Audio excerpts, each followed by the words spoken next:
What is up, everybody? Welcome back to the channel. My name is Coach Magali. Thank you so much for watching and thank you for being here. My content is all about living a healthy lifestyle, learning to work out, building healthy eating habits, and everything and anything in between. In today's video, I want to cover a specific topic relating to that. But if you're new here, this is the kind of content that I put out on my channel, on my Instagram. Everything will be linked down below, and I would truly appreciate it if you did hit that subscribe button. It would help me out so much. And without further ado, let's get right into the topic of today's video. So the topic I specifically want to discuss today, the mentality of when we're trying to lose weight, when we're trying to achieve our fitness goals, our default mentality is to cut out all of the bad stuff, to just strictly eat healthy, to just strictly eat this way and avoid everything else that does not fit into that category. And typically we're talking about cutting out sugar, cutting out processed foods, junk food, whatever that bad stuff is for you. That's usually what we go to. We just cut it all out. I don't agree with that method for most people. I don't think it's necessary or effective, although that sounds kind of backwards. And there are other more effective ways to achieve your goals that don't require such black and white thinking, which I'll get into in a second. I posted a poll on my story about how avoiding bad foods leads to this binge cycle that we then feel guilty about, and we restart it. We all feel guilty and it never really gets us anywhere. And I asked how many of you have experienced this approach to weight loss, and most of the people that voted said yes. And it was not surprising because we all have fallen victim to this. So here's what happens. It's summer, right? Summer's approaching, or we stepped on the scale and we realized the number is higher than we want it to be, or we looked in the mirror and we just had an off day and noticed everything wrong about our body. We're like,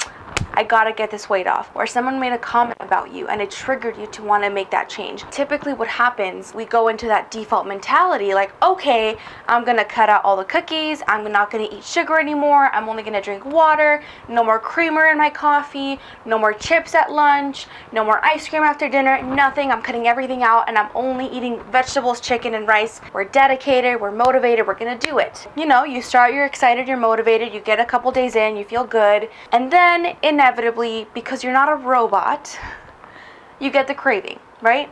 You get the craving for a cookie, you saw someone eat it, you went to a family event, whatever the case is, you see something and you crave it, but you're like, no, I have to stick to the plan, I am going to be strict. Okay, a couple days pass by, and let's say you have a really crappy day at work, or your partner fought with you, or your kids are being a little bit crazy today, and you're just stressed out. And I could really use a pint of ice cream right now. I could really use a cookie right now.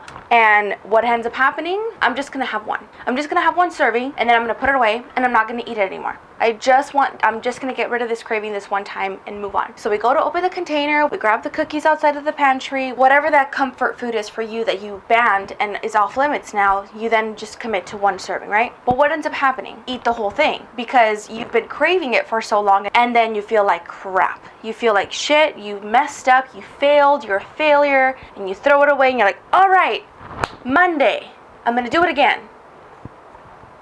And then the cycle continues. If that method worked, you guys, we would see a lot more people be successful with weight loss. So why doesn't that work? It sounds obvious, like, yeah, cut out all the junk food, cut out all the high calorie stuff, only eat healthy. Like, yeah, of course, that's the way to do it. That's the way you lose weight. So we have to think of ourselves like little kids. We want more of the things that we can't have.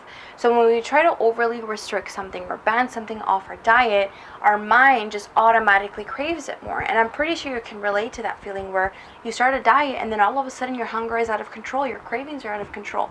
And it's even worse when you place these intense restrictions on yourself. A part of the psychology of why that doesn't work.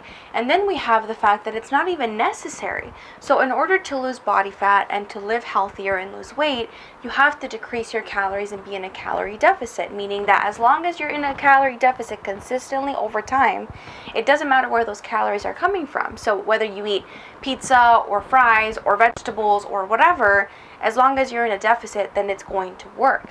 We're restricting all of these things and banning these things because they're bad for us and it's going to make weight loss harder. You don't have to completely ban them. It's not necessary to achieve the goals that you have. Third reason why I'm not a fan of this method is that it creates unnecessary stress and unnecessary rules for yourself that make it harder for you to stay consistent. It's a recipe for disaster, for always setting yourself up for failure and just living a miserable life. And let me be honest, it's going to be hard, and losing weight and getting in shape is hard, but it doesn't mean that you have to be consistently miserable for no freaking reason. Okay, I get it. The method doesn't work. How do I actually implement this in my daily life so that I can achieve the goals that I want and stop going to this restrict binge cycle? So the first thing that you want to do is understand the 3 principles I just said. What you want to do is use an 80-20 split. What does that mean? 80% of your diet is going to come from the healthy foods, the nutrient-dense foods, the foods that have more minerals and vitamins. That's going to be your vegetables, your protein, your fruits, salads, greens, lentils and beans, and then leave 20% of your diet for the foods that you enjoy. The cookies, not the healthy versions, you guys, the stuff that you actually like, the candy bars, the ice cream, the pizza. And how you implement this, whether you're counting your macros and calories or you're just following intuitive eating, look at your diet as a whole. It helps to have a food journal or have some sort of idea how much you're eating, and then make 80% of that food, whether it's calories or just number of plates you eat or number of meals, whatever it is, 80% of the foods that I just mentioned, and then leave 20% of that for the foods that you enjoy guilt-free. And I mean on a daily basis. Leave 20% on a daily basis. What this is going to do, you guys, it's going to desensitize you to these special foods. It's always going to be there. I always have this food available to me. It's not off limits. It's not getting in the way of my progress because I'm still within the calorie deficit. Obviously, make sure you're in one first. By the way, if you want me to make a video on how to make sure you're in a calorie deficit, I will definitely do that. Just let me know in the comments below. But as long as you're in a calorie deficit, you're eating 80% of your foods from the sources that give you the most nutrients, that 20% is not going to do anything to hinder your progress. It's going to take away the guilt and the shame, and you're going to feel much more in control of the food choices that you make.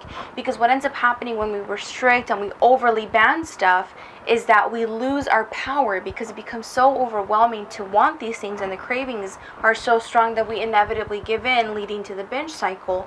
But if we're making the active choice to allow ourselves to eat this on a daily basis in a very modified way, it no longer is this appealing, sexy food that we need to overeat because it's always going to be there, and it's going to give back the power to you to choose what it is that you're eating and when, and knowing that those choices are good for you long term. And I know that this is a really hard concept for people to understand, because when I first tell clients this, they're like, no, there's no way, like I can't eat these things. But the reality is you can, and you can live very healthily, you can lose the weight, you can have the body of your dreams, the health of your dreams, without giving up the things that bring you genuine joy. Because food is fuel, food is important to consider for our health, but also food is delicious. And some of it is just simply because we like it. It's there in our diet because we enjoy it. It brings no real nutritional value. It's not for a specific goal, but it just brings you joy. And in a process that is so difficult and so stressful, like losing weight and getting healthy, it's already hard. Why make it harder when you don't need to? It just doesn't make sense.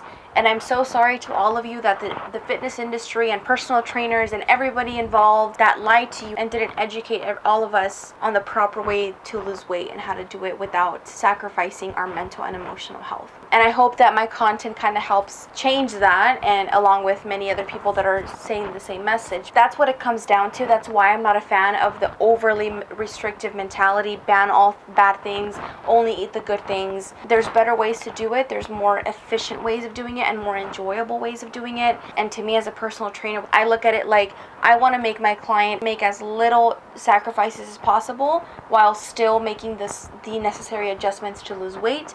And I'm not going to restrict unnecessarily for no reason. It does more harm than good. Please let me know if you have any questions, if you have any clarifications of what I talked about.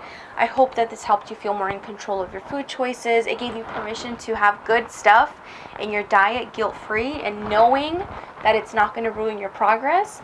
Obviously, be honest with yourself. If you're abusing that 20% and it's like 30, 40 on a daily basis, you have to cut down a little bit. But it doesn't mean you have to ban it. It doesn't mean you have to throw it out and never eat it again. Just cut back the amount, modify what you're eating, get more vegetables and protein in your diet, and give yourself the permission to enjoy that 20% without any guilt. And of course, make sure you're actually in a deficit consistently, you're training, whatever that looks like for you. Just make sure that this process is losing weight and getting in shape. Yes, it's going to be hard. Yes, it's going to require sacrifices, but you're not making unnecessary sacrifices that are only adding to your stress and making this a much more difficult process. That is all I have for you guys today. I hope you enjoyed the video. Again, subscribe down below for more content like this. Let me know in the comments your thoughts or questions or anything like that. Like the video if you did enjoy it. And with all that, Alexa, stop. Have a great rest of your day, and I will see you in the next one. Peace out, guys.